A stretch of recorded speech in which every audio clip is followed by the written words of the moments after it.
प्रातः काल से सायंकाल तक की हर व्यक्ति की अपनी एक दिनचर्या होनी चाहिए। ऐसा नहीं कि आज हम 4 बजे उठे, कल 7 बजे उठे, पर फिर मन को आप कंट्रोल नहीं कर पाएंगे।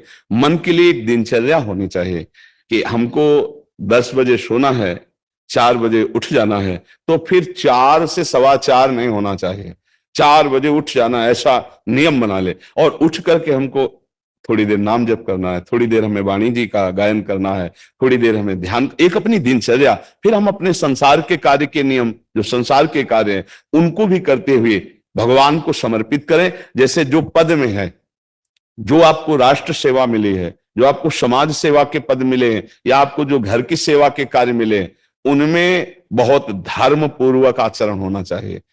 अगर आप अधर्म आचरण करते हैं, अपने पद का दुरुपयोग करते हैं, तो आप सुबह जग करके थोड़ा माला चला लीजिए, फिर भी आपका कल्याण नहीं होगा, क्योंकि आप अपने पद का, अपने सेवा का दुरुपयोग कर रहे हैं। जैसे हम जानते हैं कि अधर्माचरण है, ये अधर्मी है, हमें पता है दोषी है, और वो हमको कुछ धन दे देता है, और हम उसको मुक्त करवाने की बात सोचते हैं, और जो निर्दोष है उसको फंसा देते हैं।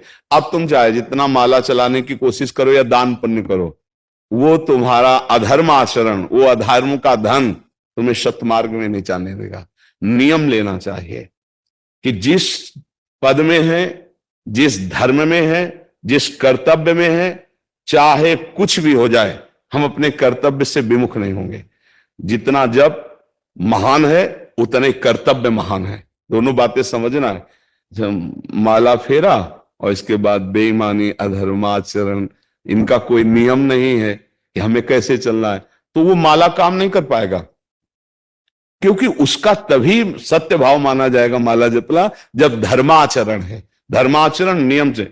बोले वो बड़े कट्टर नियम वाले हैं, उनको घूस नहीं, आप उनको भयभीत करके नहीं काम करवा सकते, प्रलोभन में काम नहीं करा सकते। ये हमारी गृहस्थी है ना, तो गृहस्थी के पालन के लिए धन चाहिए, और धन के लिए हम धर्म को आगे रखें, धन को नहीं। दुर्दशा हो रही क्यों? क्योंकि सब अपनी जगह से गलत हो रहे हैं। अगर अपनी जगह हम ठीक रहे तो हमारी दुर्दशा नहीं होगी। हमारा भजन कम होगा, लेकिन हम धर्म से चल रहे हैं तो हम विजयी होंगे। हम भगवान को प्रसन्न कर सकते हैं, क्योंकि हमें जो कार्य मिला है वो भगवान का ही कार्य, सृष्टि भगवान का कार्य। जैसे नए बच्चे कुछ वकालत पढ़ रहे थे, तो यहाँ आके प्रश्न किया था कि हम जानते हैं कि वो दोषी नहीं है, हम जानते हैं कि वो दोषी है, पर दोषी हमें पैसा दे रहा है, तो हम वकालत पढ़ी इसीलिए, हम उसको जिताएंगे, फिर क्या कोई पाप है? तो उनका खुला पाप है। बोले नहीं, हमारी कोई ऐसा कंपनी दो, ऐसा कुछ बोले कि हमारी कंपनी को ये सिखाया जाता है, तो हमको तो ये करना ही होगा, अगर नहीं करेंगे तो हमारी वकालत का मतलब क्या रहा? तो नहीं, वकालत का मतलब अधर्मी को मुक्त करवाना नहीं है। वकालत का मतलब अधर्मी के सबूत एकत्रित करके उसको दंड दिलवाना है, और धर्मात्मा को मुक्त करवाना है। अब इसके लिए आपके पास अर्थव्यवस्था अगर कमजोर भी है, तो धर्म व्यवस्था आपकी पूरी है। धर्म व्यवस्था ठीक है तो परिवार स्वस्थ रहेगा, सुखी रहेगा, भगवान आप पर प्रसन्न रहेंगे। अच्छा, फिर हमने तर्क रखा कि जैसे आपकी बहन के साथ कोई गलत व्यवहार करे, आपको पता है, और वो आपको 10 लाख रुपया घूस दे, तो क्या आप उसका पक्ष लेंगे? नहीं। तो फिर दूसरी बहन के साथ किया है। अब यहां विचार करना है ना, अपने भाई का अगर कत्ल किए हो, मुझे पता हो कि ये दोषी है, तो क्या हम पैसे से उसको मुक्त करने देंगे? लगेगा कि जान की बाजी लगा देंगे, और तुम्हें हम ऐसे ही एक गरीब आदमी की किसी ने हत्या की, तो आपका पक्ष बनता है। पर यह ज्ञान कहां मिलेगा? बिना अध्यात्म के ज्ञान तो मिलेगा नहीं। ज्ञान तो इस बात का मिला कि कैसे पैसा कमाया जाए। अच्छा, वो पैसा यदि अधर्म से आया है तो आपकी दुर्दशा कर देगा, आपकी बुद्धि भ्रष्ट कर देगा। तो जो बाबा कह रहे हैं कि आज हमारे समाज की बड़ी दुर्दशा हो रही, उसका कारण यही है कि हमें अध्यात्म का ज्ञान नहीं, हमें धर्म का ज्ञान नहीं, और बड़ी बड़ी गलतियां हो जाती है। बिल्कुल पता है आदमी निर्दोष है, और हम धन के प्रभाव से उसको दंड दे देते हैं। वो दंडा भगवान जब आपको पलट कर देंगे तो आप सह नहीं पाओगे, उसका परिणाम बहुत बुरा होता है। तो इसलिए समाज को चाहिए अपने अपने कर्तव्य का पालन करते हुए एक नियमावली बना ले। जैसे कुछ दुकानों का नियम होता है कि वहां फिक्स रेट होता है, नहीं होता। वहां ये नहीं चलेगा कि कसम से कहते हैं कि तुम्हें हम अपना जान करके कि 100 रुपया मीटर ये मिला है, हम बिल्कुल मुनाफा नहीं ले रहे। नहीं, झूठ क्यों बोल रहे हो? दुकान खोले मुनाफा के लिए, झूठ क्यों बोल रहे हो? नहीं लेंगे मुनाफा, हम जितने का लाए हैं उससे मुनाफा लेंगे, पर 120 रुपया मीटर देंगे, कपड़ा बढ़िया है, नाप फिट है, इससे नीचे नहीं उतरेंगे, हमें सफाई देने की जरूरत नहीं है कि हम कसम खाते हैं या ऐसा। जानते हो ये बिजली है, दुकान है, नौकर लगे हैं, तो इसका मुनाफा लेने के लिए दुकान खोलें, कोई दान करने के लिए तो नहीं। तो सबको पता है मुनाफा लेगा, लेकिन एक फिक्स दाम, उसे 10-20 रुपया का मुनाफा लेकर के हम उसको बेच रहे। लेकिन झूठ क्यों बोले? बोले झूठ के बिना धंधा नहीं चलता। नहीं, ऐसा नहीं है। अब असत्य बोलोगे तो उससे जो आपको मुनाफा मिलेगा वो आपकी बुद्धि भ्रष्ट करेगा, और सत्य है कि मुनाफा के लिए है वही चीज, और आप एक फिक्स रेट में दे रहे, बढ़िया है। अब अगर आप कोई मिलावट करके भोजन सामग्री दे रहे, आपको पता है, तो जो खाने वाले के हृदय में बैठे हुए भगवान है वो तुम्हारे जीवन में मिलावट कर देंगे, तुम्हारा जीवन महान दुखमय हो जाएगा। ये कहां समझा जाता है? एक आदमी सिंथेटिक दूध बना रहा है, उससे कहो ये अपने बच्चे को पिलाओ, नहीं पिलाएगा। फिर ये दूसरे का बच्चा जब पिएगा तो उसकी हालत क्या होगी? दूसरे शरीर में जाएगा तो हालत क्या होगी? वो केवल धन की बुद्धि रख रहा है। एक आदमी घी में केमिकल मिला रहा है, एक ऐसे अभक्ष पदार्थ मिला है, वो स्वयं नहीं खाएगा, लेकिन वो होटलों में भेजा जाएगा, हजारों लाखों लोग खाएंगे, बीमारी बढ़ेगी, उसको रुपया से मतलब है। ये चीज, ये दुर्दशा हर जगह धर्म का ज्ञान न होने के कारण फैल रही, नहीं फैल रही। एक मरीज बीमार है, असली दवाओं में पैसे ज्यादा है, नकली दवा लेकर के असली के दाम में बेच देना, उसको बिल्कुल फायदा ना होना।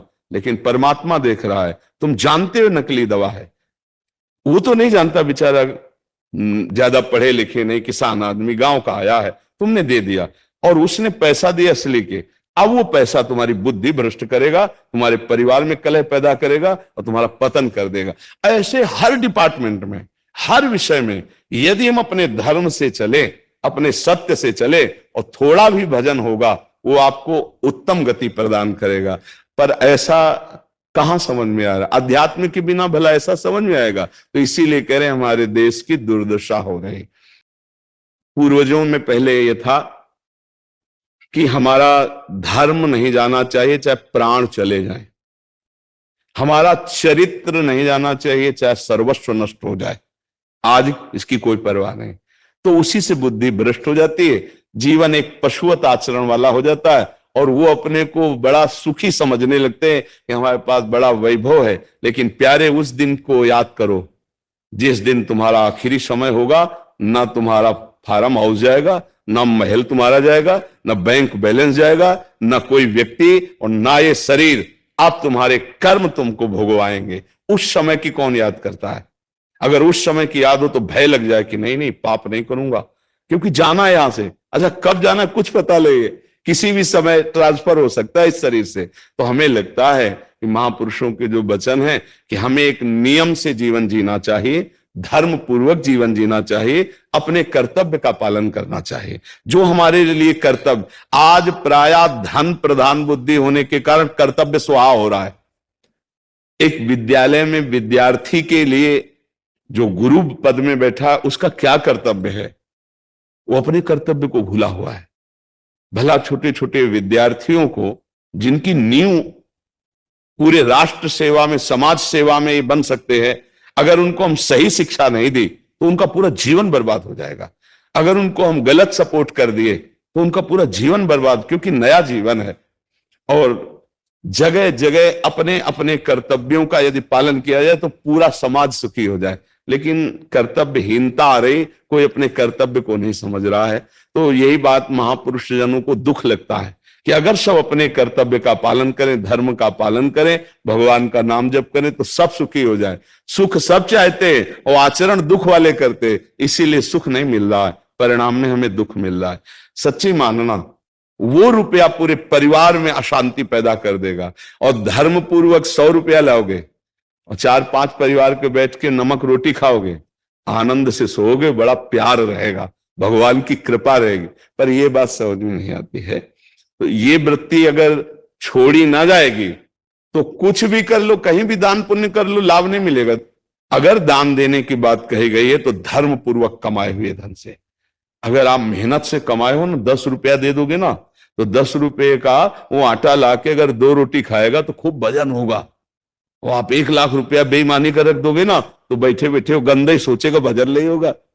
उसका गंदा सोचना और आपका गंदा करना दोनों मिल करके, उसके कारण भी तो आप बने ना, तो आपका ही पतन हो जाएगा। उसको तो भगवान बचा लेंगे क्योंकि भगवान की शरण में है। तो मुझे लगता है अधर्म के धन से कभी किसी को लाभ नहीं मिलता। तो अपने कर्तव्य का पालन करते हुए यदि नाम जप किया जाए तो बहुत जल्दी हमको लाभ प्राप्त हो जाए।